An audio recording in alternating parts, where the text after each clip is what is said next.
Nous allons évoquer les transitions écologiques et sociales. Nous allons voir dans cette donc seconde table ronde comment le tourisme culturel de demain doit s'adapter aux enjeux économiques, sociétaux et environnementaux auxquels les visiteurs sont de plus en plus sensibilisés.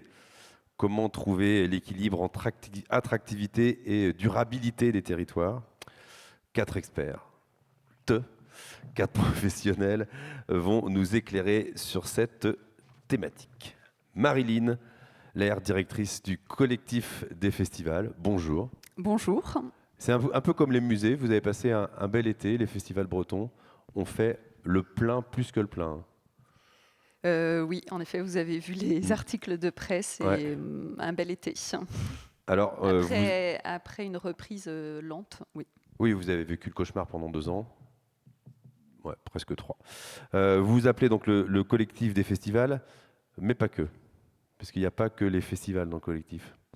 Oui, historiquement, on existe depuis une quinzaine d'années. L'association a été créée pour accompagner les festivals, enfin elle a été créée par les festivals pour travailler ensemble et les accompagner dans les questions de transition sociale et écologique. Mais en effet, depuis cette année, on travaille avec la région Bretagne et la DRAC pour élargir notre périmètre et accompagner plus largement les acteurs culturels dans les transitions.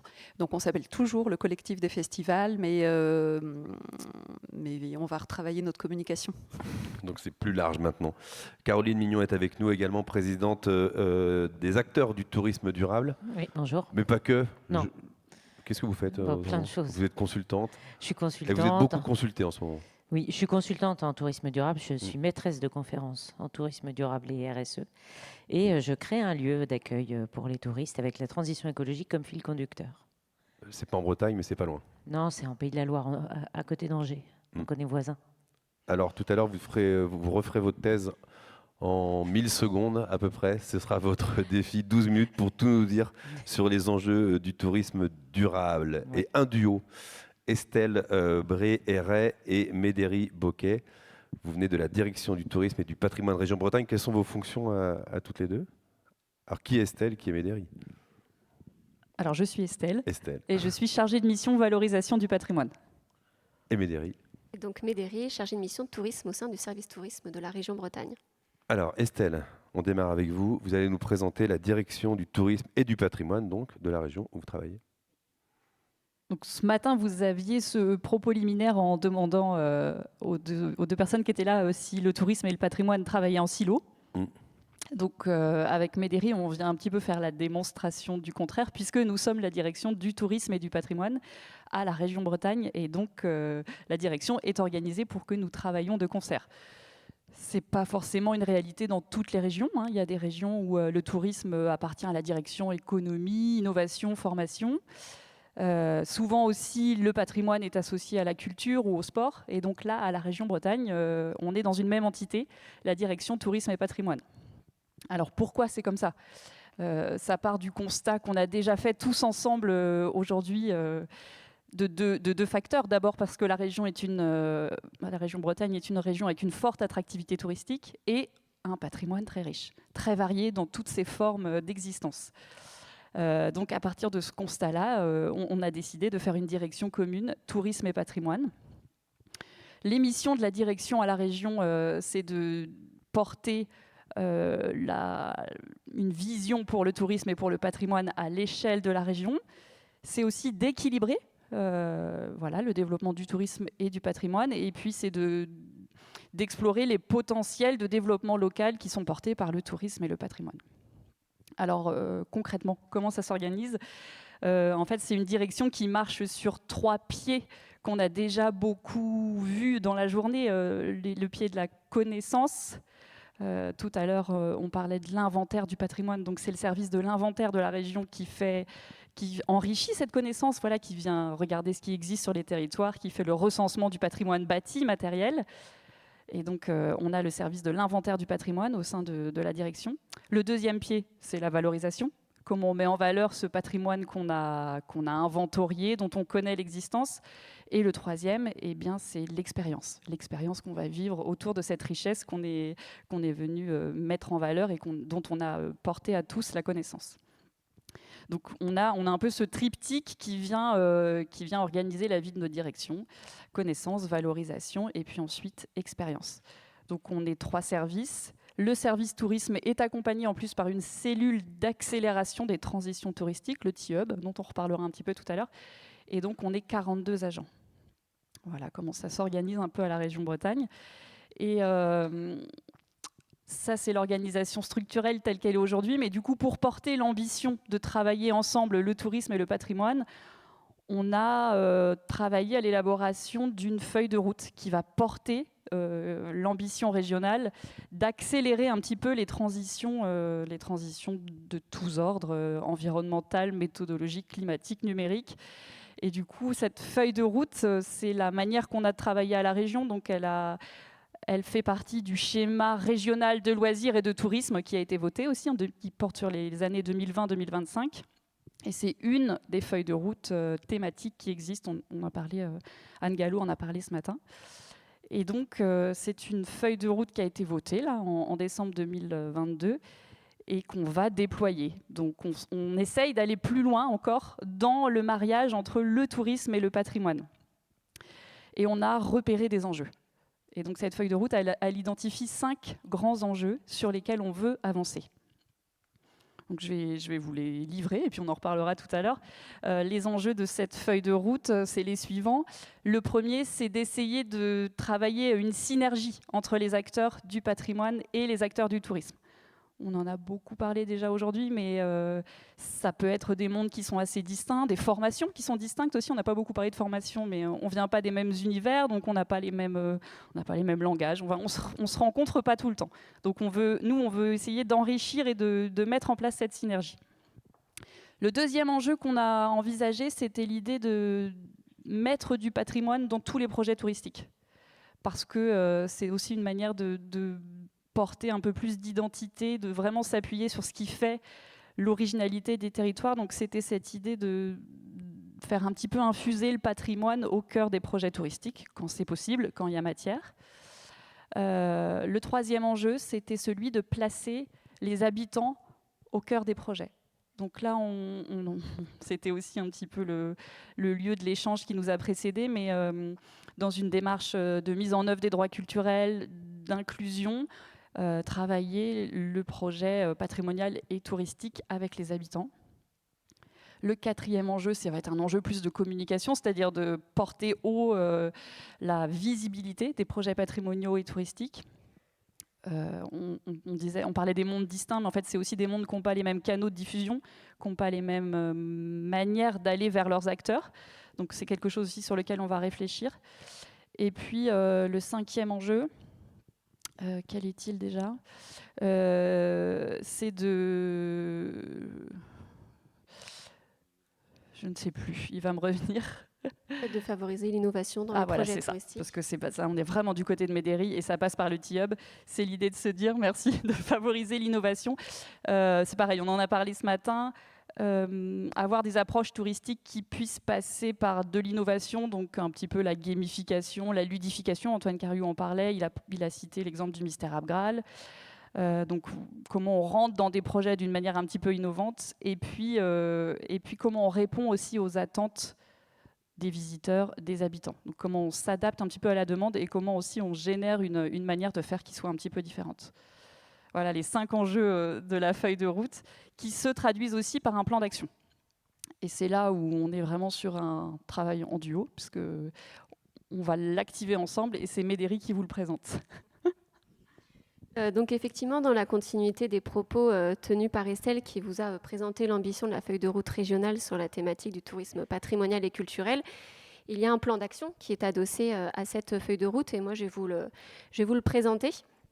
Et vous parlez notamment d'actions qui ont déjà été menées, certaines en cours et d'autres à venir, pour rendre vraiment opérationnelle cette ambition qui est portée à l'échelle régionale. Donc comme action déjà menée, j'ai envie de vous parler d'une série d'ateliers qui a été organisée l'année dernière dans chacune des destinations touristiques bretonnes. Nous avons organisé des ateliers que nous avons nommés ateliers ADN. Donc là, je vais vous parler d'identité. On en parle depuis ce matin et on continue à cette table ronde. L'objectif de ces ateliers ADN territorial était d'accompagner les acteurs des destinations touristiques pour déployer des projets de développement touristique empreints de l'identité de leur territoire. Ces ateliers, organisés l'année dernière, intervenaient en amont de l'élaboration des plans d'action des destinations touristiques. Anne Gallo en a parlé ce matin, des plans d'action 2023 jusqu'à 2025.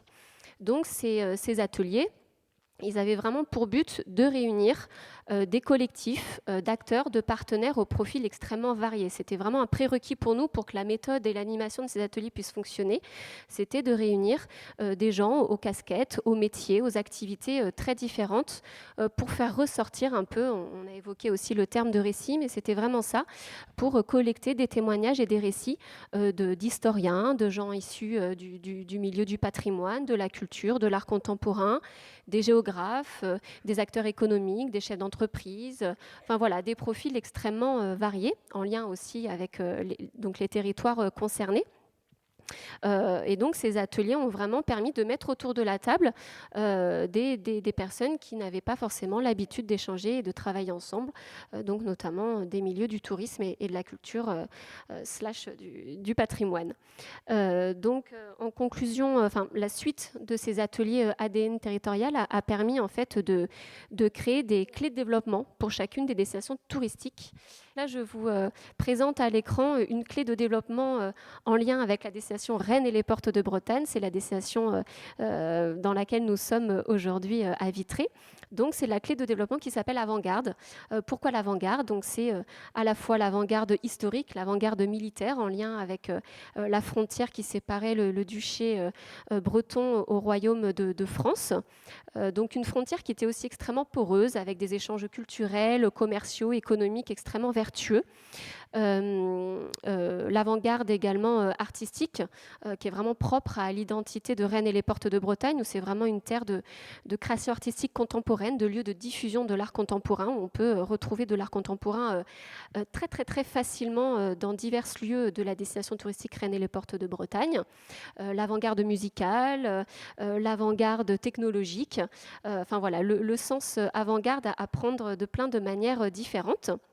Et donc vous voyez dans cette image à l'écran, il y a des hashtags, là, des règles associées qui permettent en fait d'inspirer les acteurs du développement touristique pour qu'ils puissent mettre un peu d'avant-garde dans la manière de penser et de réfléchir leurs projets. Donc ça peut être s'inspirer des savoir-faire du Moyen-Âge dans les projets contemporains, croiser les éléments d'avant-garde ou croiser les usages des patrimoines. Donc voilà pour l'exemple de l'avant-garde pour Rennes et les Portes de Bretagne.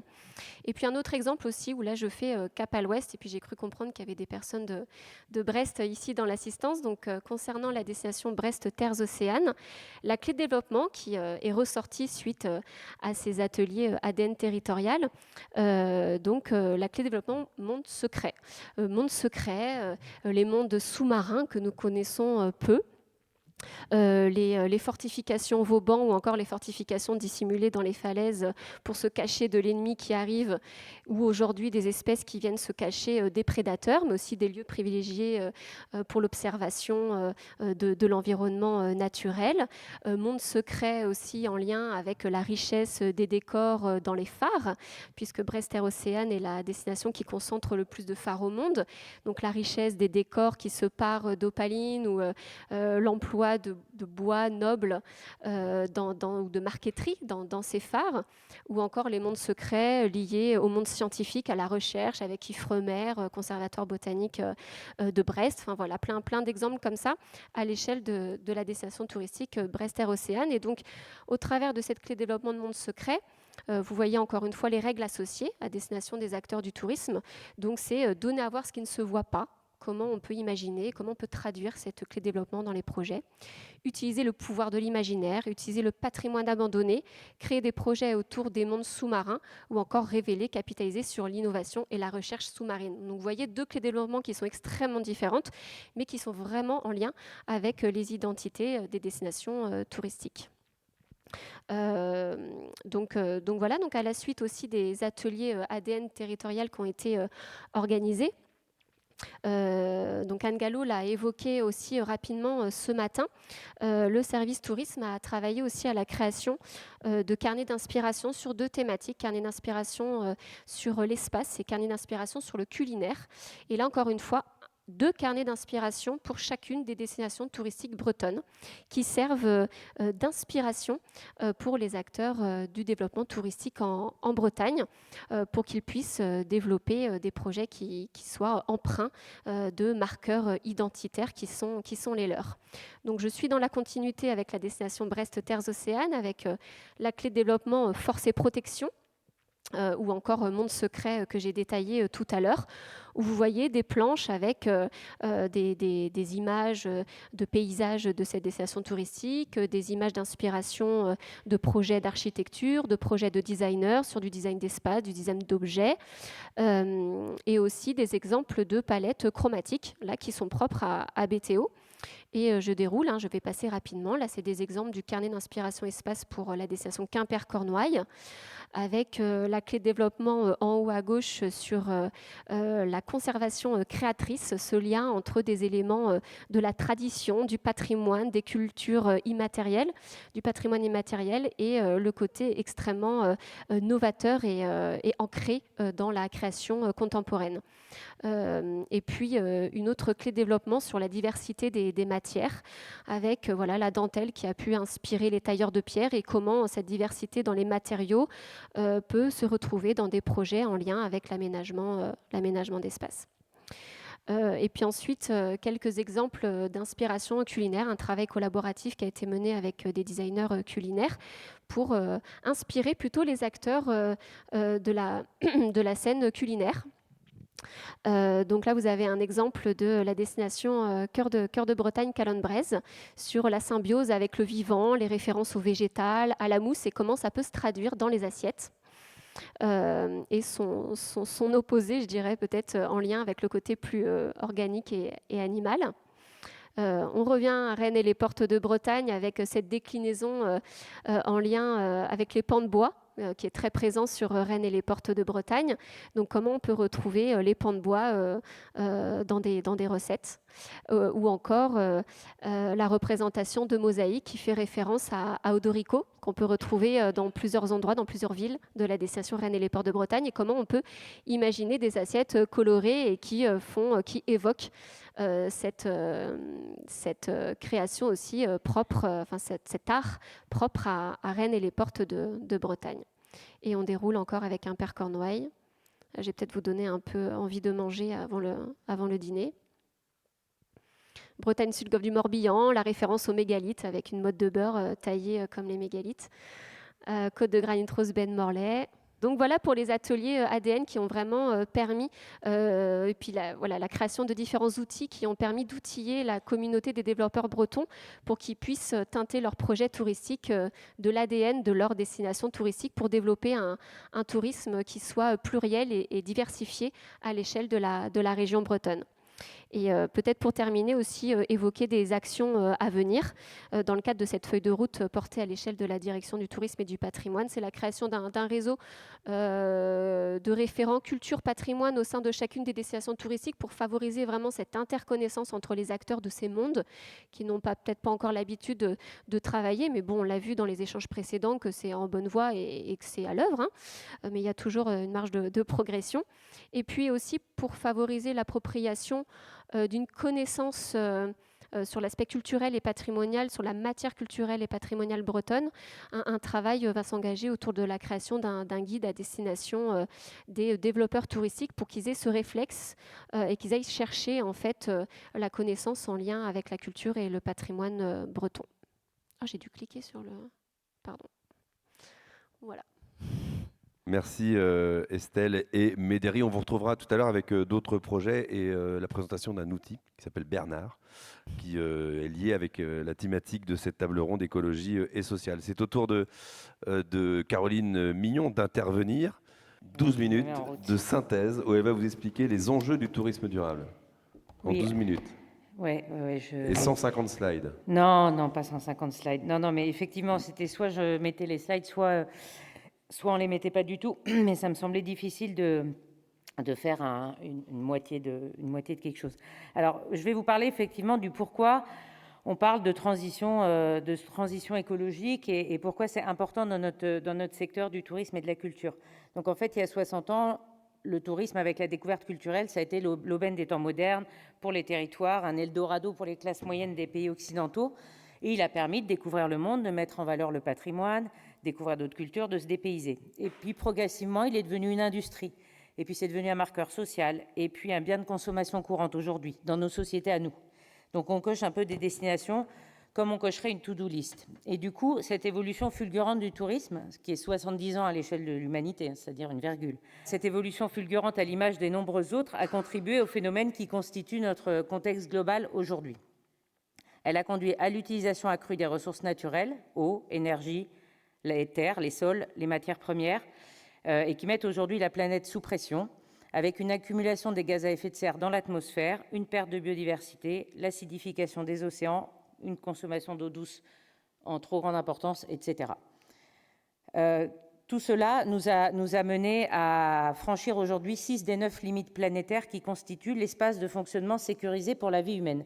Donc ce qui est en jeu aujourd'hui quand on s'intéresse aux transitions écologiques, c'est pas de sauver la planète, elle se sauvera toute seule, elle en a vu d'autres, c'est de sauver la capacité de l'homme à habiter sur cette terre. Et nous, si on estime être des acteurs responsables du tourisme et de la culture, on ne peut pas faire sans, et sans prendre en compte, et sans dézoomer et comprendre pourquoi on fait tout ça. Aujourd'hui, le tourisme mondial, c'est 1,4 milliard de séjours. C'est prévu qu'il y en ait 2 milliards en 2030 et 3 milliards en 2050. Cette même année, 2050, l'accord de Paris qu'on a signé en 2015 avec 194 autres pays nous enjoint à atteindre la neutralité carbone à ce moment-là, en 2050. On est mal parti. Ça, c'est une copie d'écran que j'ai fait il y a quelques jours sur AirNav qui scanne 160 000 vols par jour à l'échelle de la planète. Donc aujourd'hui, notre matrice et notre cadre et notre terrain de jeu, d'une certaine manière, à nous tous, acteurs du tourisme et de la culture, qui sont pour moi un peu les mêmes puisqu'on travaille ensemble en permanence. Voilà, notre cadre aujourd'hui, c'est ça. C'est aujourd'hui impensable, bien qu'encore une réalité pour beaucoup et dans beaucoup de territoires, de développer une activité touristique et culturelle qui ne prenne pas en compte ces principaux enjeux pour notre secteur, que sont 1, le réchauffement climatique, 2, l'érosion de la biodiversité, la pollution et les déchets, et 3, les inégalités sociales qui sont engendrées par cette activité. Cette vidéo, elle vous montre le changement climatique.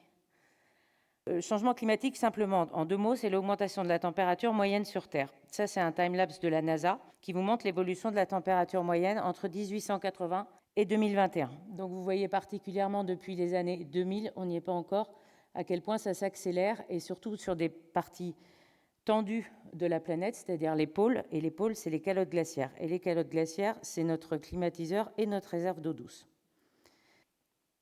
Ça, c'est pas un papier peint. C'est en fait la représentation des températures moyennes sur Terre depuis 1850 jusque dans les années 2000. Donc ça vous montre un petit peu la manière dont ont évolué les choses. Donc on doit absolument prendre en compte ces éléments-là sous peine d'être considérés comme des acteurs non responsables, que ce soit dans la culture ou dans le tourisme. Si on continue sur cette lancée-là de réchauffement, le GIEC, le groupement intergouvernemental des experts sur l'évolution du climat, prévoit qu'en 2100, on soit arrivé à plus 5 degrés par rapport à l'ère pré-industrielle de 1910. Et plus 5 degrés, c'est la même différence qu'on avait entre maintenant et il y a moins 10 000 ans, c'est-à-dire on était dans l'ère glaciaire. Il faisait 10 sur Terre. Aujourd'hui, il fait 15. Si on suit ces courbes-là, il fera plus 5 en 2100. Donc on a une impérieuse nécessité à prendre ça en compte, à intégrer le fait que nous avons tourisme globalement, avec son aspect culturel évidemment, eu des impacts négatifs sur le climat, comme je vous l'ai montré. Mais le climat, aujourd'hui, a des impacts négatifs sur notre activité. Donc, je me rapproche de ce qui fait notre thème aujourd'hui. Et on va voir quels impacts ça peut avoir. Et vous les connaissez puisque vous les avez déjà vécus. Ces impacts, principalement, ce sont les risques physiques, qui sont les conséquences du réchauffement climatique et de l'érosion de la biodiversité. Ils sont en quelque sorte la partie émergée de l'iceberg, en fait, du réchauffement climatique. Et je vais vous parler que de ceux qui concernent directement la Bretagne, que vous connaissez déjà. L'augmentation des températures de l'air, hein, on ne visite pas les villes d'art et d'histoire par plus 40 degrés l'après-midi. On ne fait pas de rando sur le sentier des douaniers par ces températures-là non plus. Et on ne passe pas une semaine à vélo par ces températures-là non plus. Si on parle de la température de l'air alliée à la fonte des glaciers et des calottes glaciaires dont je parlais, c'est aussi l'augmentation des températures des océans qui fait monter le niveau de l'eau, qui entraîne une érosion accrue et le recul du trait de côte, vous ne le connaissez que trop. Et du coup, les risques de submersion auxquels vous êtes confrontés et auxquels certaines de vos cités sont confrontées. Et puis, les changements de température de l'eau entraînent aussi des mutations faune et flore. Vous connaissez, évidemment, la prolifération des algues vertes, mais c'est aussi les moustiques tigres, les frelons asiatiques, et tout ça, ça impacte notre activité dans le tourisme et la culture. Donc, premier enjeu, selon moi, décarboner le tourisme. Je vous ai mis quelques leviers, on pourra en rediscuter. Voilà, ça porte sur l'accompagnement des sociopros, une plus grande sensibilisation des publics, mener des réflexions évidemment sur les mobilités, même si je sais que c'est pas simple en Bretagne, je l'ai beaucoup entendu ces 2 jours. Voilà. Deuxième phénomène dont je voudrais parler beaucoup plus rapidement, mais c'est important également, c'est le phénomène de l'effondrement de la biodiversité. On n'en parle que peu. Pour autant, la biodiversité, qui désigne l'ensemble des êtres vivants et des écosystèmes dans lesquels ils vivent, c'est aussi ce qui nous permet, nous, de vivre et qui nous procure les services écosystémiques, notamment ce qui nous nourrit, l'air qu'on respire et puis l'eau qu'on boit, mais c'est aussi les énergies qui nous permettent de nous déplacer dans le tourisme. C'est aussi toute la matière première qui permet de construire ce patrimoine qu'on veut partager, et c'est aussi des paysages, et c'est aussi, voilà, ça participe beaucoup du tourisme, cette biodiversité. Donc, en responsables que nous sommes, nous avons aussi la nécessité, dans nos actions, de maîtriser et de participer à faire en sorte de limiter notre impact sur cette biodiversité, qui va mal aussi, tout comme le climat, vous le savez, puisqu'on a perdu près de 70% des populations d'espèces sauvages en 30 ans sur la Terre. Et l'une des premières causes, c'est la destruction des habitats. Et c'est là que nous, on a un rôle à jouer, c'est que dans la manière dont on fait du tourisme, la manière dont on va créer des sentiers d'interprétation de patrimoine, etc., pouvoir intégrer cette dimension-là de préservation ou de recréation d'habitats pour cette faune sauvage et pour cette biodiversité, ça nous oblige, voilà, et ça montre que nous prenons en compte ces choses-là. La pollution, je voulais en parler rapidement, c'est aussi une des causes importantes de l'érosion de la biodiversité. Donc, deuxième enjeu, limiter l'empreinte environnementale du tourisme en travaillant sur la réduction de la production des déchets. Pour ce qui vous concerne, c'est tout ce qui est documentation, beaucoup, hein, les goodies, etc. La réduction de l'usage des ressources, l'hybridation de l'usage des bâtis, ça a été dit ce matin, on a déjà parlé d'hybridation, et puis une plus grande sensibilisation des visiteurs, notamment sur les parcours, de rester sur des parcours qui ont été prévus pour, etc. Troisième point que je voulais voir, et dernier point que je voulais voir, troisième phénomène, c'est ce phénomène de le tourisme qui génère des tensions et des difficultés sociales. Je vais aller très vite là-dessus. Pour moi, j'ai identifié 4 choses importantes. Gentrification des centres-villes, pression immobilière, augmentation des prix entraîne de la tourismophobie. L'instagramisation des destinations entraîne une surfréquentation, une détérioration du patrimoine parfois, donc une tourismophobie aussi. Dans d'autres pays, là on est un peu plus loin, on expose la richesse en tant que touriste, risque d'incivilité, de violence, de mendicité, de prostitution, déséquilibres sociaux. C'est très rapide, hein, c'est un petit peu... Voilà. Et quatrième point, le tourisme recherche parfois beaucoup la productivité. Ça veut dire qu'on réduit les coûts, ça veut dire qu'on détériore des conditions de travail. Et aujourd'hui, on est en crise de recrutement dans les hôtels, dans certains sites touristiques, etc. On a du mal à trouver des gens qui souhaitent travailler, qui acceptent les conditions que nous proposons. Donc, troisième enjeu, maximiser les impacts sociaux et sociétaux du tourisme en travaillant sur l'accessibilité physique et financière de vos sites. Associer les habitants, on l'a beaucoup dit, dans les choix stratégiques et en faire des ambassadeurs du territoire et du patrimoine. Réguler les flux quand c'est nécessaire, c'est pas du surtourisme partout, on l'a déjà dit. Allonger les séjours et chercher à désaisonnaliser et intégrer la dimension tourisme dans les services publics. On en a parlé hier soir, notamment dans les transports, où il y a souvent un peu ce silo entre les habitants et les touristes. Voilà, donc juste pour vous dire que ce serait bien que ce jour du dépassement que vous connaissez, puisqu'on le passe maintenant le 2 août au niveau mondial, le 5 mai au niveau de la France, c'est-à-dire ce jour où on a consommé plus de ressources que ce que la Terre peut nous donner. Ce serait bien qu'il n'aille pas trop loin. Ce serait bien que dans nos activités, tourisme et culture, on arrive à répondre à cette théorie du donut et à être bien dans cet espace sûr et juste pour l'humanité, c'est-à-dire avec ce minimum qui répond à des besoins sociaux dans lesquels on va trouver l'éducation, notamment l'équité sociale, etc. Et en dessous de ce plafond écologique qui reprend les 9 limites planétaires. Et ce n'est qu'ainsi qu'on pourra contribuer, nous, aux objectifs de développement durable qui ont été votés en 2015 à objectif 2030. Merci beaucoup. Exercice pas facile. Merci pour cette synthèse, Caroline. Je vous laisse reprendre votre souffle. Marilyn, en quoi les festivals sont parfois mauvais élèves sur le sujet et que font-ils pour remédier la chose ? Par rapport à la présentation qu'on vient d'avoir, en fait, les festivals, comme les acteurs du tourisme, ont une responsabilité parce que les questions environnementales, c'est des questions, donc ça vient d'être présenté, liées à la pollution, à nos modes de consommation, à nos modes de déplacement, à notre façon de nous loger et à notre façon d'acheter. Et tous ces actes-là, on le fait également dans un festival ou dans nos activités touristiques. Donc, être un acteur culturel, en fait, ne nous épargne pas de nous poser la question de notre impact environnemental. On travaille également sur l'utilité sociale, parce que la culture présente des externalités négatives d'un point de vue environnemental, mais on peut aussi parler d'externalités positives, et là, ça va être son utilité sociale. Alors, pour être plus précis sur les impacts, quand on fait un bilan carbone, pour parler d'abord de décarbonation, ce qui apparaît très clairement, c'est la mobilité. Et en premier lieu, la mobilité des festivaliers, festivalières. L'empreinte carbone d'un festival, elle est en moyenne à 80% grévée par le déplacement des festivaliers, festivalières. Et globalement, c'est un chiffre à peu près similaire que l'on observe pour de nombreux acteurs culturels, y compris pour des acteurs culturels, une salle en centre-ville, pourtant bien dotée en transport en commun. Les questions de mobilité sont assez conséquentes. C'est-à-dire qu'on vient en voiture, quoi.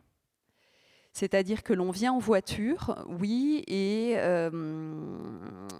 pour un festival, même une part infime de festivaliers à venir en avion, ça peut très vite faire la différence dans un bilan carbone. Ouais, et s'ils sont une vingtaine, ça fait exploser le bilan carbone d'un festival de 2000, 3000 Complètement. visiteurs. Complètement. Parce qu'on peut venir en avion au festival, donc. Oui. Oui. Alors, donc ça, faut éviter, par exemple. En fait, sur la mobilité, il y a plusieurs choses à comprendre. Ça a été dit aujourd'hui et on observe la même chose pour les festivals. On a une relocalisation des publics. Donc globalement, sur un festival, les études publiques montrent que les festivaliers, festivalières sont de la région en très très grande partie. Si vous avez par contre un festival de niche, voilà, avec une programmation sur un domaine artistique très particulier, vous pouvez avoir un public qui vient de plus loin, et vous pouvez là avoir en effet une fréquentation d'avions de la part des festivaliers et festivalières. Bon, par contre, avoir un public local ne veut pas dire que l'on va améliorer la mobilité. Un public très local, par facilité, prend aussi sa voiture. On a des études publiques qui montrent qu'en proportion, le festivalier européen prend moins sa voiture que le festivalier local. Donc quand on accompagne nous les festivals, on travaille énormément sur la question de la mobilité, avec toute la difficulté que cela représente, et c'est la même chose pour les acteurs du patrimoine et du tourisme, que l'on est là sur un enjeu capital, et pour autant on est là sur un enjeu où l'organisateur n'a qu'une toute petite partie des clés en main. Parce que la mobilité, c'est des politiques d'aménagement du territoire. Et puis, c'est aussi des logiques de modalités de train, de navette, de bus. En fait, ce qu'il faut savoir, c'est que jusqu'à aujourd'hui, ça commence à changer. Jusqu'à aujourd'hui, on pensait le train, les lignes de bus pour les déplacements domicile-travail. Voilà. Et nos festivals ne sont pas du lundi au vendredi de 9h à 17h. Voilà. On a l'impression pourtant qu'en Bretagne, il y a eu pas mal d'offres de fêtes pour les festivals, pour les plus jeunes notamment, avec des voyages quasiment gratuits pour aller sur les grands festivals, les grands rendez-vous. Ça suffit pas en fait. Alors, il y a en effet des choses de fait. Il y a des tarifs billets combinés qui permettent de plafonner le TER, par exemple. Il y a l'été pour les jeunes du train gratuit ou vraiment à tarif très préférentiel. Et pour autant, c'est un travail que l'on mène en ce moment avec une cinquantaine de festivals. C'est un travail qu'on a déjà fait il y a une quinzaine d'années, mais qu'on renouvelle parce qu'on se dit que les pratiques ont changé.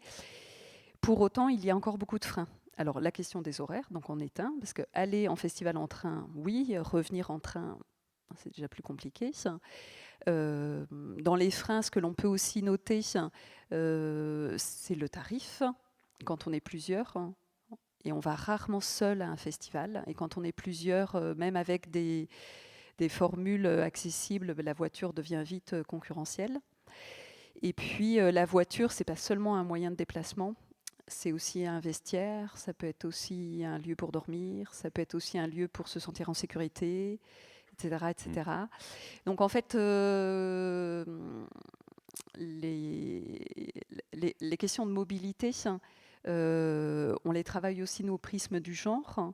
Être une femme ou être un homme et se déplacer, voilà, il y a des travaux de recherche qui montrent que la mobilité est aussi une question de genre. Donc on est sur un sujet complexe et on est encore à l'étape de chercher des solutions. Il y a eu plein de choses de faites dans le tri des déchets, dans les festivals. Maintenant, c'est quasiment très, très commun. Il y a 10 ans, quand on quittait un festival, il y avait une marée de gobelets en plastique. Il n'y a plus rien maintenant. Voilà, c'est quasiment nickel. Et du coup, mais c'est plus facile que la mobilité. Oui, oui, oui. Mais alors, du coup, est-ce que ces gestes, cette éco-responsabilité sont des facteurs de choix pour le festivalier? Est-ce que ou c'est à la marge? Il y a beaucoup d'études publiques qui sont faites et certaines avec des prismes différents. On a des études publiques qui sont véritablement des études pour mesurer l'impact économique du festival sur le territoire. Donc, ils répondent peu à cette question. On a quelques études voilà, qui posent cette question des motivations. Mais elles sont quand même très très rares et dans ces quelques études, en effet, les questions environnementales n'apparaissent pas comme prioritaires pour choisir le festival où on va aller. Dans notre travail actuellement sur la mobilité, on a essayé, on a une enquête que l'on analyse actuellement, que l'on a couplée avec des entretiens plus qualitatifs. On est également en phase d'analyse, donc je ne peux pas vous donner des éléments de réponse, mais on a essayé en effet d'identifier ce qui prédétermine Aujourd'hui, même si un festivalier ou festivalière va pouvoir reconnaître la qualité de l'accueil, la qualité des engagements d'un festival, c'est encore très marginalement l'engagement, un motif pour aller ou ne pas aller au festival. Quand on aborde la question de la mobilité, Caroline, dans le tourisme, on l'a vu ce matin, en Bretagne, il y a quasiment ou un peu plus de 90% des visiteurs qui viennent chez nous en voiture. On vous répond quoi? On vous dit, mais oui, mais moi je suis en famille, j'ai des bagages, j'ai des enfants, je ne vais pas venir à vélo ou en train, je veux arriver devant la porte de ma location ou au camping. Oui, alors nous, on n'a pas, à Acteurs du tourisme durable, on n'a pas de lien direct avec les touristes, donc ils ne nous disent pas à nous, ils peuvent le dire à leur hébergeur, etc. On n'a pas de solution, et le problème, c'est que pourtant, on essaie de lutter contre ce triangle de l'inaction qui consiste à dire, c'est pas moi, c'est pas ma responsabilité, c'est celui des pouvoirs publics, et puis, etc. Mais il n'y a pas de solution. Après, ce qu'il faut essayer de faire, on sait bien que la mobilité, c'est ce qui est le plus important dans le tourisme en France, c'est 77% des émissions de gaz à effet de serre du tourisme en France, c'est la mobilité, c'est l'acheminement. Donc déjà, on peut travailler sur les mobilités sur place. C'est essayer de faire en sorte d'avoir des propositions de circuits qui puissent être faits sur place. Une fois qu'on a posé les bagages, là, on peut peut-être prendre un vélo. On peut aller faire des choses sur la journée à vélo, etc. Donc travailler sur ces mobilités sur place, insister pour essayer de faire plus de covoiturage. Par exemple, pour les festivals, j'imagine que ça se fait, qu'il y a des festivals qui travaillent sur des plateformes de covoiturage. Donc ça, c'est bien. Essayer de rouvrir les lignes de bus qui sont faites pour les habitants, on en a parlé, de les faire se poursuivre au moins en saison ou quand il se passe un événement, les faire fonctionner le week-end, le soir pour que les gens puissent les utiliser. Mais effectivement, on n'a pas de solution. On ne va pas dire aux gens, vous venez pas si vous venez qu'en voiture. Demain, il y aura des voitures électriques. Je ne dis pas que c'est la solution parce qu'on sait aussi que ça a des impacts. Ce sera moins pire sur l'usage de la voiture si on l'utilise bien. Mais tout le monde n'aura pas accès à la voiture électrique tout de suite. Donc voilà, il n'y a pas de solution, si ce n'est travailler, c'est ce qu'on essaye de faire avec la SNCF pour qu'il y ait des tarifs, parce qu'il y a des trains, mais il y a des tarifs qui sont trop chers. Et en fait, c'est très peu accessible au commun des mortels, les tarifs de train, quand il y en a. Estelle, le service valorisation du patrimoine de la région accompagne des professionnels, notamment sur l'hébergement pour des hébergements plus verts, plus responsables. Vous avez quelques exemples, notamment sur l'île Vierge? Oui, alors c'est des tentatives, c'est des expérimentations, c'est des projets plus petits. Quand je rebondis sur la présentation là, qui est un peu coup de poing et puis qui nous ressaisit, à la fois ça fait du bien parce qu'on se redit, bon allez, on va se remobiliser. Et à la fois, on voit l'étendue du chemin devant nous, mais effectivement, il y a des projets portés par la région autour du patrimoine qui font attention à ces questions-là, donc qui vont essayer d'être vigilants aux questions de l'utilisation des ressources naturelles et c'est un petit peu porté par nature par le patrimoine, parce que le patrimoine, quand on est acteur du patrimoine, on se dit on réemploie une matière historique, enfin on remet des usages nouveaux dans des bâtiments qui ont toujours été là. Donc parfois on se dédouane aussi un petit peu en se disant que nous on est des acteurs qui vont être plutôt vertueux, mais en fait finalement quand on s'imagine dans le monde touristique et dans tout ce que ça implique, voilà, ça nous fait réfléchir aussi. Et le projet dont j'avais envie de parler, c'est le projet du phare de l'île Vierge et plus précisément du gîte qui a été fait à l'île Vierge. Donc l'île Vierge qui est à 1,5 km des côtes, une île de 6 hectares sur laquelle en fait on trouve 2 phares. Et la maison du gardien de phare a été réhabilitée pour devenir un gîte patrimonial. Donc c'est un projet intéressant parce que c'est un projet, comme je le disais, qui va réemployer un bâtiment historique pour lui donner une nouvelle destination, mais qui est pensé en lien, en singularité, en authenticité, en lien avec le territoire. Donc pour vous en parler un petit peu, en 1845, il y a le premier phare qui est construit sur l'île Vierge.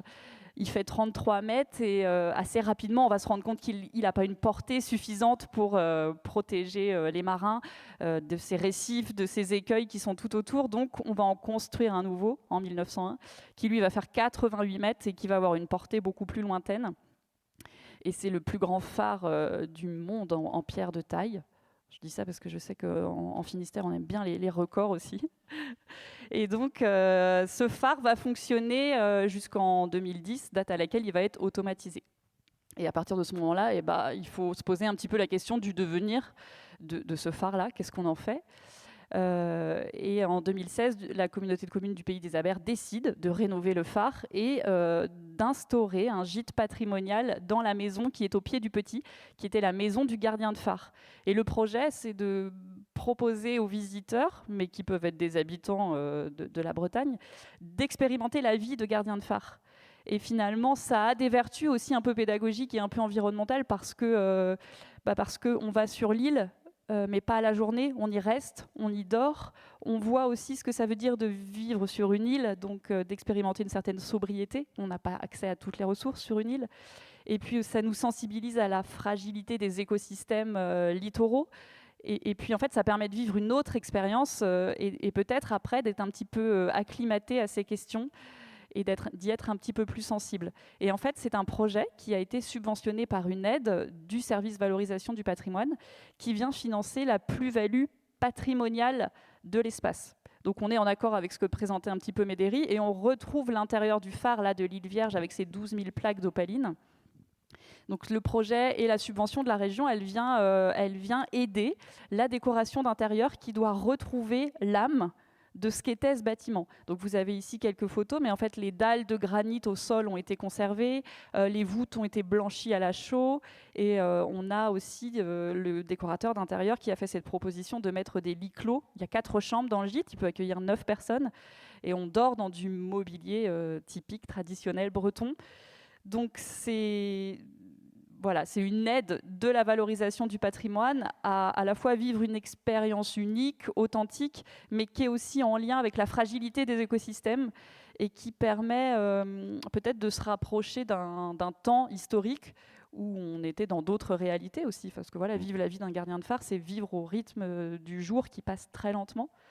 Donc c'est une première expérimentation qui est subventionnée par la région, mais voilà, on essaye. Sur l'île Vierge. Oui. Qu'est-ce qu'un éco-restaurant ?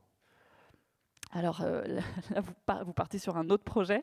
Le Renard Pince. Le Renard Pince. Leur projet à eux, d'éco-restaurant, c'est d'avoir l'assiette du client qui est directement remplie par leur production à côté. Les ressources, ouais. La ressource maraîchère, le poulailler, les ruches, vient exactement du champ qui est à côté, là, sur le petit schéma. Donc là, c'est encore un autre projet qu'il était intéressant de souligner, là aussi soutenu par la région Bretagne dans le cadre de l'appel à projet engagement. En fait, le Renard Pince, c'est aussi une histoire sur le temps long, alors très très court à l'échelle de l'humanité, mais bon, quand même, depuis 1978, il y a ce café-concert qui a été monté à Châteaulin, avec aussi l'idée de se dire qu'on fait du lien, pas que dans les grands territoires, parce que la thématique de la table ronde, là, c'est les transitions environnementales, mais aussi sociales. Donc là, c'est vraiment un outil qui vient animer le territoire à mi-chemin entre Brest et Quimper. Et donc, depuis 1978, il y a un café-concert dans une ancienne porcherie qui s'appelle le Renard Pince. Et donc, depuis 1978, toute l'équipe s'engage et reçoit la population. Donc, il y a des concerts dans une petite salle, hein, c'est 300 places, donc c'est vraiment, on voit ici le caractère un petit peu intime, convivial. Donc c'est une salle de concert où on a quand même une expérience un petit peu différente et plus qualitative que dans un zénith. Il y a un café où on a gardé aussi des éléments du patrimoine, on a préservé l'authenticité du bâti, il y a une cheminée. Et puis, ils ont développé de plus en plus de services. Donc, il y a des studios d'enregistrement, des studios de répétition, un marché bio hebdomadaire. Enfin, voilà, depuis ces années, ça se développe. Il y a toujours énormément de bénévoles qui sont impliqués. En 2018, ils ont racheté une partie de la ferme qui était en vente, justement pour préserver leur activité. Et ils ont proposé ce concept d'éco-restaurant, c'est-à-dire qu'ils veulent aller sur le principe du slow food, en fait, directement du champ à l'assiette. Et c'est ce qu'ils ont imaginé. Donc on a des vues ici de ce que sera ce restaurant qui est prévu pour 2024. Là, il se repose un petit peu, l'équipe. Et c'est aussi porté avec les habitants. C'est-à-dire que le lieu dans lequel s'installe cet éco-restaurant, il a été rénové par une 50aine de participants qui sont des bénévoles et qui ont remis le bâti en état. Et puis le restaurant, il sera aussi animé par des habitants. Voilà. Marilyn, je ne sais pas si le Renard Pince est adhérent au collectif des festivals et salles de spectacle. Pas encore? Alors non, parce qu'aujourd'hui, pour être adhérent, il faut organiser un festival, mais on connaît très bien le Renard Bah Pince. oui, On a fait notre mythique. AG l'année dernière chez eux. Mm. Et en fait, aujourd'hui, le collectif des festivals, c'est une association qui accompagne l'ensemble des festivals et des manifestations culturelles, qu'elles soient adhérentes ou pas. Mm. Et au final, on a peu d'adhérents. Et nos adhérents, c'est un petit peu notre laboratoire. C'est des structures qu'on connaît très bien, sur lesquelles on intervient de façon régulière et qu'on mobilise Mm. de façon régulière. Donc le Renard Pince n'est pas adhérent, mais on les connaît bien. Vous guidez parfois les salles de spectacle justement sur le durable en leur conseillant des choses parfois étonnantes. Par exemple, quand ils veulent construire des nouveaux décors, une scénographie, vous leur dites quoi? Il ne faut pas aller chez Brico Dépôt acheter du contreplaqué. C'est de réutiliser des anciens décors? Alors, dans les axes de travail, les questions de mutualisation sont évidemment des questions prégnante. En fait, là, il s'agit surtout de repenser la façon dont on achète et la façon dont on consomme. Donc, c'est vrai pour tout ce qui va être approvisionnement alimentaire, et donc aussi scénographique. Et on a plusieurs pistes de travail. Donc, on peut travailler la mutualisation. On peut aussi travailler avec des ressourceries. Il y a tout un réseau de ressourceries qui se structure et notamment une ressourcerie culturelle qui se monte actuellement sur Rennes, donc avec à terme un parc matériaux scéniques adaptés aux acteurs culturels. Et donc là, oui, il s'agit de plutôt travailler ensemble sur des besoins et c'est très pertinent pour un festival parce qu'au final le besoin il est sur un temps court dans l'année et on part nous aussi du principe que la mutualisation quand on achète à plusieurs ou quand le collectif achète en direct pour ensuite mettre à disposition des festivals, ça peut aussi permettre d'augmenter nos capacités financières et peut-être aussi d'augmenter nos exigences quand on fait un cahier des charges pour avoir du matériel plus écologique, plus performant, plus durable. Ce qui n'est peut-être pas le cas quand on est tout seul. Donc les questions de mutualisation, de réemploi, de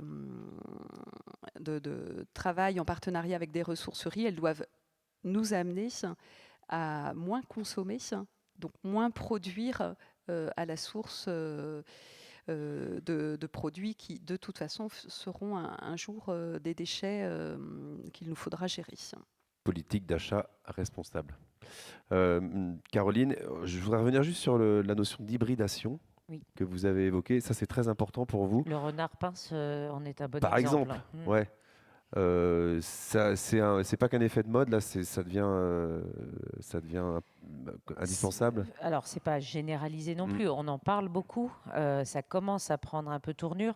Moi, je l'ai connu dans le secteur du tourisme social et notamment en Bretagne il y a déjà une vingtaine d'années. Quand on hybridait, on avait les centres internationaux de séjour qui accueillaient des touristes et puis qui étaient à la fois aussi MJC et foyer de jeunes travailleurs. Finalement, c'était de l'hybridation avant qu'on mette un mot dessus. Mais effectivement, pourquoi c'était fait comme ça? C'est que, ça permettait un brassage des populations, donc aussi une ouverture, une richesse culturelle entre des gens qui étaient là pour différentes raisons. Et puis, ça permettait surtout, on a vu il y a social dans les transitions, il n'y a pas que écologique. Et la transition écologique ne pourra être que sociale, sinon on sera à côté. C'est que là, ça permettait de maintenir des emplois toute l'année, ce qui était rare dans le tourisme. On a aussi cette difficulté, je pense dans la culture aussi, d'avoir beaucoup d'emplois saisonniers. Et l'hybridation, elle permet aussi cette diversification d'activités, on peut appeler ça comme ça, permet de maintenir des emplois à l'année et donc de fixer des populations sur un territoire et de permettre ce développement local parce qu'on aura contribué à avoir des emplois pérennes. Si vous avez des questions, n'hésitez pas à interpeller Alexa ou Claire. Il y a un micro qui peut circuler. Poser des questions à nos intervenants. Vous avez évoqué tout à l'heure, attendez, j'ai perdu mes petites notes. Oui, Marilyn, la Bretagne est plutôt bonne élève dans ce registre du verre, des festivals éco-responsables. On peut le dire. Oui, alors ce qu'on peut dire déjà, c'est que globalement, les festivals, parmi les acteurs culturels, sont ceux qui ont été parmi les premiers à s'engager. Et ça se comprend en fait assez bien parce que le festival est en fait un lieu de concentration d'une programmation, concentration de personnes et du coup concentration aussi des effets indésirables. Et de fait, notre association, le collectif, a émergé en 2005 et c'est très novateur parce qu'à l'échelle nationale, il s'est passé au moins 10 ans avant qu'une autre région se dote d'un dispositif à peu près semblable au nôtre. Et aujourd'hui encore, la région Bretagne et le collectif des festivals restent encore un peu atypiques dans le paysage national. On n'a toujours pas vraiment l'équivalent de notre structure. Et ça, c'est le fruit de rencontres de personnes plutôt engagées sur le territoire et de partenaires qui, depuis le début, nous soutiennent. Après, je vous passerai la parole, Caroline. Qu'est-ce que vous incitez, si c'est votre boulot d'inciter, je ne sais pas, mais est-ce qu'il faut grandir encore et toujours? C'est l'éternelle question dans les festivals qui accueillent déjà 50 ou 60 000 sur 3 jours, qui veulent 80, ou de plus en plus de petites communes. On l'a vu cet été, créent encore leur festival de 2 000 à 3 000 personnes sur un week-end. On continue Alors, on l'a dit, la Bretagne, terre de festival, c'est une réalité. On est une petite région et alors tout domaine artistique confondu, on doit être entre 600 et 700 festivals. On est quand même sur une répartition, c'est à noter par rapport à d'autres régions, on est sur une répartition qui est sans être équilibré, voilà, plutôt bien étalé sur l'ensemble de l'année. Donc il y a évidemment plus de festivals l'été et au printemps. Et puis bien réparti également sur l'ensemble du territoire. Donc oui, il y a beaucoup de festivals. Mais une des singularités de la région Bretagne, c'est en gros, par rapport à d'autres régions, de ne pas avoir 90% des festivals sur le littoral au mois d'août. C'est pas le cas. Ensuite, sur la question des nouveaux festivals, oui, il y a toujours des nouveaux festivals qui se créent. Et en ce moment, j'aurais même tendance à dire que j'observe une petite recrudescence. En tout cas, il y a un certain fébrilement. Après une période de Covid, il y a des envies. Donc ceux qui se créent, mais comme toujours, un festival commence d'abord par être un petit festival. Même les gros festivals d'aujourd'hui ont commencé en étant petits. Donc évidemment, c'est plutôt des petits festivals. Certains, par contre, disparaissent aussi. Ça c'est vrai. Donc il y a toujours des nouveaux événements. La question de la taille et la question de faire des nouveaux événements. En fait, le festival, ce qui le singularise aussi, c'est de ne pas être seulement une programmation artistique, mais d'être véritablement un lieu qui fait lien social, qui rassemble en général les habitants d'un territoire. C'est énormément de bénévoles, donc c'est vraiment des initiatives citoyennes. Donc ça a un sens de faire un festival. Sur la question de la taille, pour des raisons écologiques, évidemment, il ne faut pas du tout aller à la croissance.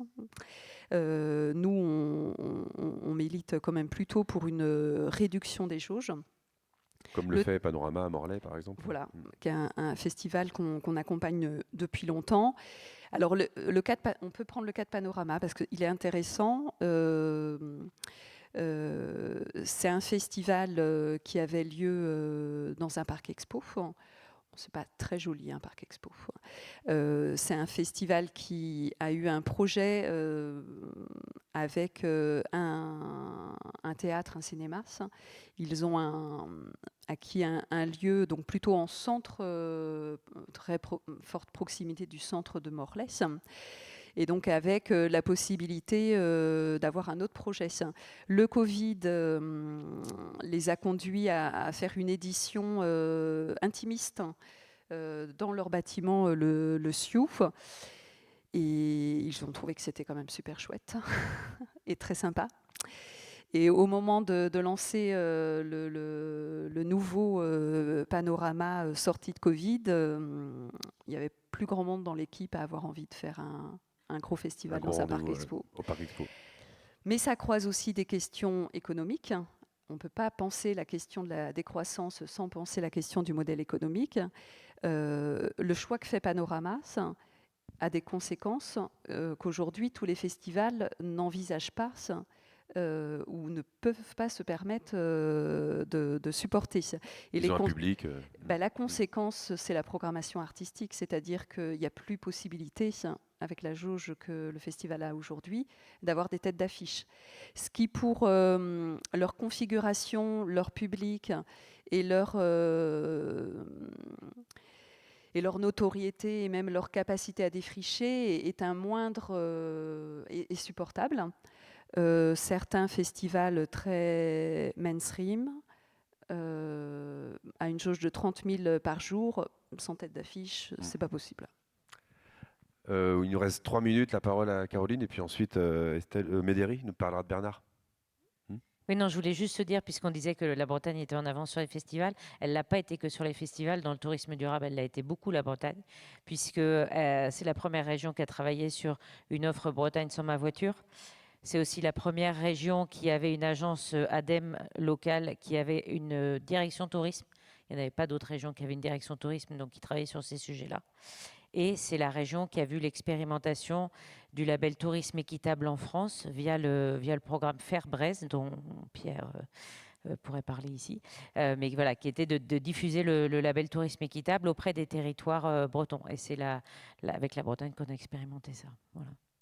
Médéry, pour la région, vous avez présenté un outil à destination des développeurs touristiques qui s'appelle Bernard.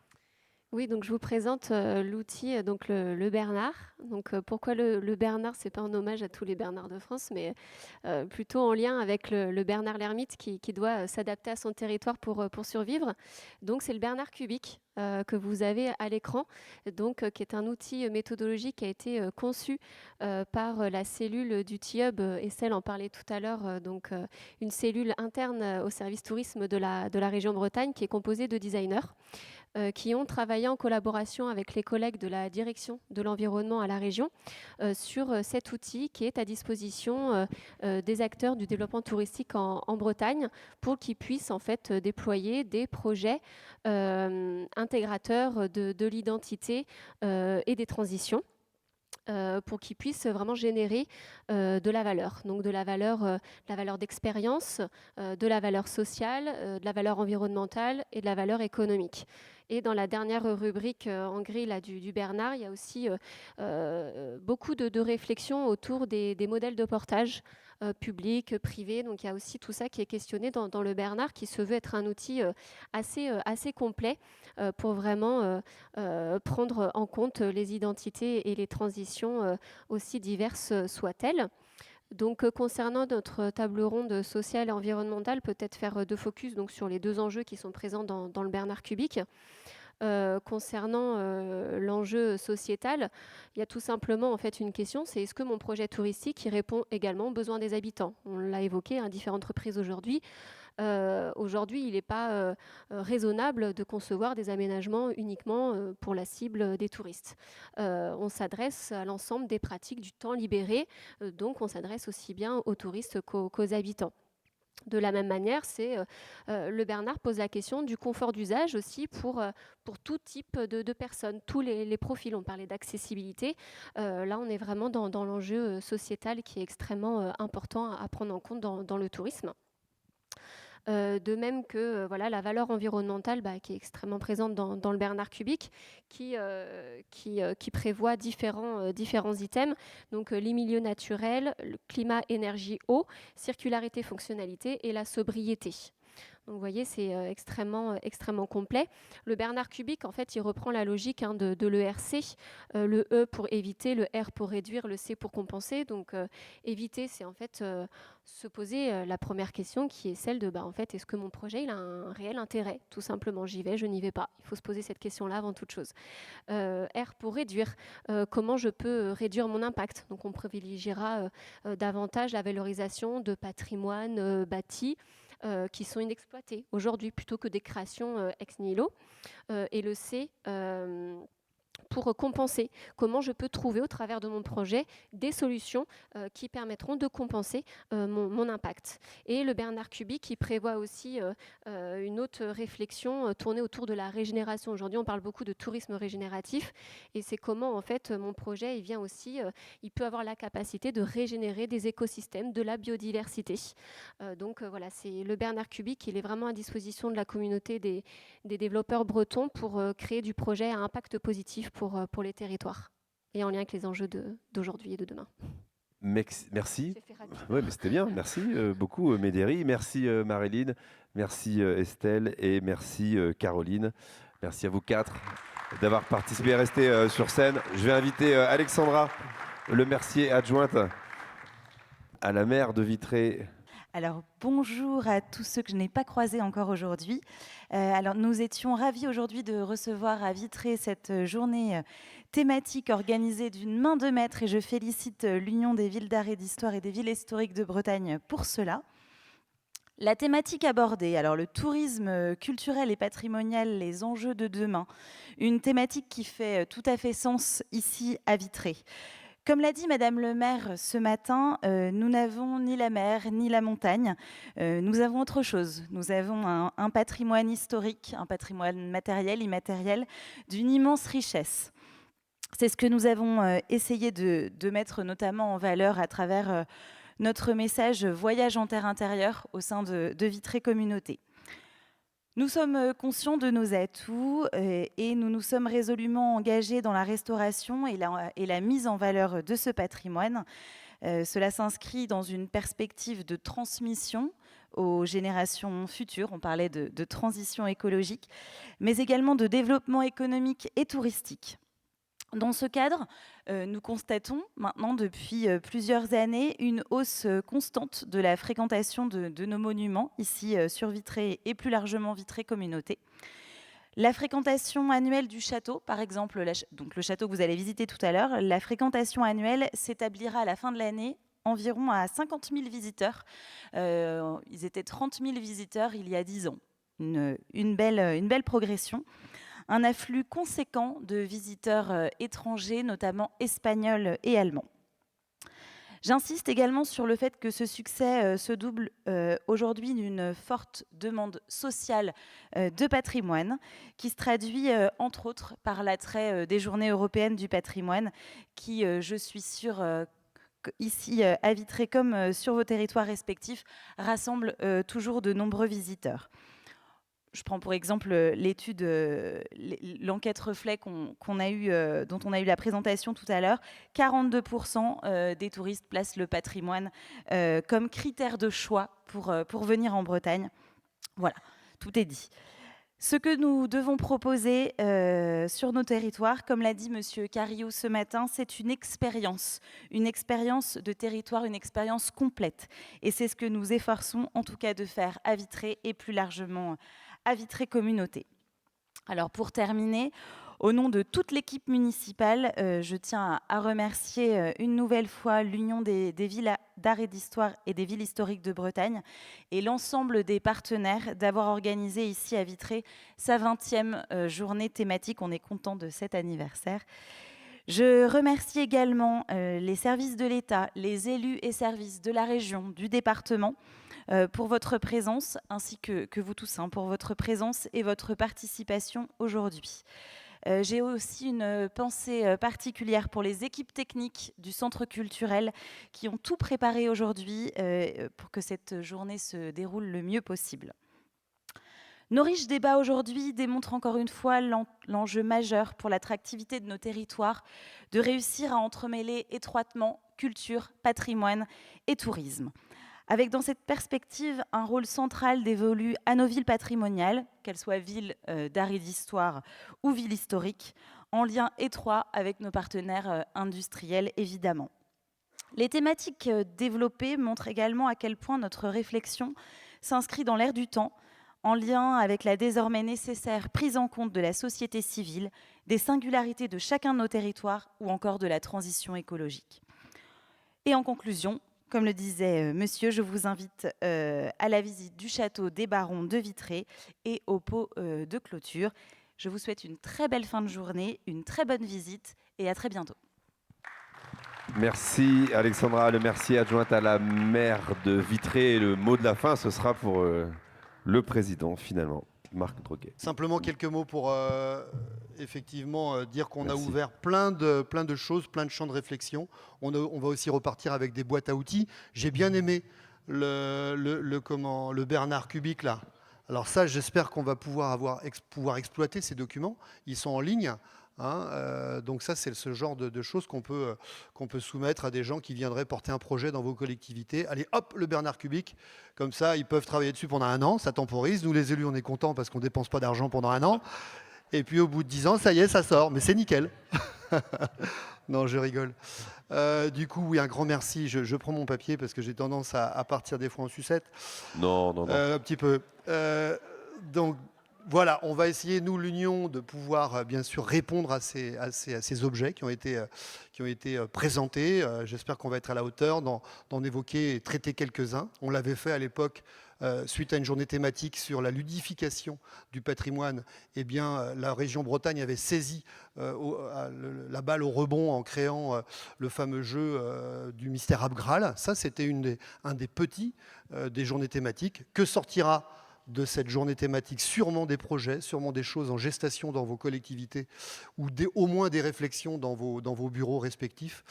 Je voulais bien sûr remercier tous les intervenants, la ville de Vitré qui nous a vraiment accueillis de façon merveilleuse. Vous avez remarqué que vous étiez filmés, donc je vais les citer. Alors je vais surtout citer Thibaut, qui a quand même orchestré la journée. Un grand merci Thibaut, c'était chouette. On a passé un agréable moment. Arnaud Leborgne, il va lever la main, je ne sais pas où il est, mais il est par là. Arnaud, il est tout au fond dans sa caisse, là-bas, on ne le voit pas. Arnaud, coucou. Donc il se baladait avec une caméra. Sébastien Chalat est où lui aussi dans ça? Il est juste devant. Ah oui, pardon. Sébastien Chalat pour la captation des images, à toute l'équipe bien sûr de l'Union des villes d'art qui a fait un travail remarquable. Merci à vous, c'était encore une fois très bien réussi. Prochaines échéances pour l'Union des villes d'art. On est en avril 2024, on sera dans le Morbihan. Donc c'est un scoop, probablement Vannes, je pense, ça sera Vannes, pour fêter, pour faire notre assemblée générale et puis fêter surtout les 40 ans de l'Union. Donc ça commence à être une vieille institution. Donc ça, c'est un événement très fort. Aujourd'hui, c'était la 20e journée thématique, donc 20, 40. Et puis, voilà, j'ai du mal à voir parce que j'ai plus de lunettes. Oui, nous allons donc nous rendre, comme tu le disais tout de suite, à ce fameux château, donc encadré par Thomas Gattel, avec une 50aine de personnes qui se sont manifestées pour faire cette visite. Si on a des places en plus par un jeu de départ ou autre, ce serait bien de pouvoir y intégrer des volontaires. Ça, ce sera à voir tout de suite, comment on peut intégrer les personnes qui ne se seraient pas inscrites et qui voudraient quand même visiter ce joyau. Voilà, c'est parti. Belle soirée à tous. Bon retour à ceux qui repartent, surtout le Brestois. Je ne sais pas s'il est resté. À l'année prochaine. Merci. Merci à tous, bon retour, bonne visite.